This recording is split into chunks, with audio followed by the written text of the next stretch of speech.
चलिए कि विवाह सफल भी होता है असफल। बोले सूर्पनखा जो उसका विवाह सफल नहीं हुआ, क्यों? क्योंकि सूर्पनखा ने ना माँ की इच्छा जानी, ना पिता की इच्छा जानी, न भाई की, न परिवार की, न वंश की। वो जाकर के भगवान से कहते हैं कि तुम सम पुरुष ना सम नारी, यह संयोग विधि रचाया विचारी। आपके समान कोई पुरुष नहीं, मेरे समान कोई स्त्री नहीं।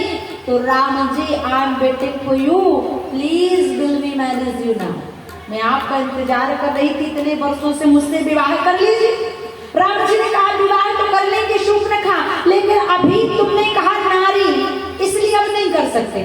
शूर्पणखा ने कहा नारी कहने में क्या बिगड़ गया महाराज, क्यों नहीं करोगे?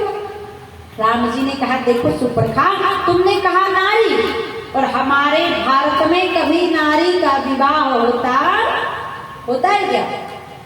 अगर बोलना नहीं है तो कम से कम ऐसे कर दीजिए, समझ जाए। होता है? नहीं होता। राम जी ने कहा देखो शूर्पणखा, पहले तो हम तुमसे विवाह कर भी लेते, लेकिन अब नहीं कर सकते। क्यों? क्योंकि तुमने कहा नारी, और हमारे भारत में बेटी जब तक पिता के घर में होती है तो उसे सारा समाज कहता है कुंवारी। जब वही बेटी माता पिता की इच्छा से डोला में बैठकर पति के घर जाती है तो बन जाती है नारी, और जब उसकी गोद में छोटा सा लाला या लाली आ जाता है तो वही बन जाती है महतारी। तुमने कहा नारी, it's mean you already married now. इसका मतलब तुम पहले से शादीशुदा हो, तो अब हम विवाह करने वाले। शूर्पणखा ने कहा विवाह तो करना पड़ेगा। क्यों करना पड़ेगा? बोले जबरदस्ती। राम जी ने कहा बोले हाँ। बोले इसलिए करना पड़ेगा क्योंकि काम मंत्रा कर गई बन भेजे सिया राम, रण रचने में रहेगा शूर्पणखा का नाम। आपको जंगल भेजने वाली कौन? बोले कैकेयी और मंत्रा। और अब आगे चल के मैं आपकी सहायता करूंगी, क्योंकि राम जी मुझे पता है कि आपने एक प्रतिज्ञा ली है। राम जी ने कहा कौन सी प्रतिज्ञा? बोले निश्चल ही करहु मही भुज उठाए पन कीन, तो सकल मुनिन के आश्रम ही जाई जाई सुख दी। तो आगे की प्रतिज्ञा मैं कराऊंगी आपकी पूरी, क्योंकि आपके समान कोई पुरुष नहीं जिसने ये संकल्प किया हो कि मैं इस पृथ्वी को राक्षसों से विहीन कर दूंगा, और मेरे जैसी कोई नारी नहीं। क्योंकि मैंने भी संकल्प लिया है जब तक अपने पति विद्युत जहुआ की मौत का बदला भाई रावण के वंश को नाश करके नहीं कर देती, तब तक शांति से भी बैठने वाली नहीं। इसलिए तुम सम पुरुष नमूसम। अच्छा राम जी तो समझ गए, राम जी का कैसी बात है, शूर्पणखा विवाह करना चाहिए। क्योंकि शूर्पणखा का मतलब क्या है?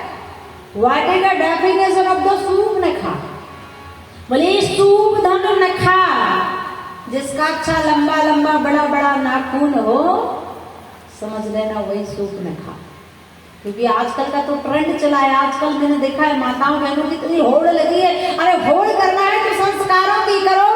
फैशन तो आगा उड़ जाता रहता है। आजकल देखा है कितना बड़ा बड़ा लंबा नाखून रखते हैं। लंबे नाखून रखने से शरीर की सुंदरता बढ़ती नहीं है, अपितु घटती है। नाना प्रकार की बीमारियां उत्पन्न हो जाती। राम जी ने इशारा किया, हे लक्ष्मण जाओ। लक्ष्मण अब तुम देखना शूर्पणखा को। शूर्पणखा को भेज दिया लक्ष्मण जी के पास, और लक्ष्मण जी के पास जब शूर्पणखा गई, क्योंकि लक्ष्मण जी तो है काल, और काल के आगे कभी किसी की दाल गलने वाली नहीं। और जैसे ही जाती है ना, तो एक ही मिनट में लक्ष्मण जी महाराज ने शूर्पणखा का प्लेटफॉर्म साफ कर दिया। नाक कान बिन भई विकरारा, बोले नाक और कान काट दिए। लेकिन विचार करें कि लक्ष्मण जी महाराज ने नाक ही क्यों काटे? अरे काटना था तो गला काट देते, ना रहता बांस ना बजती।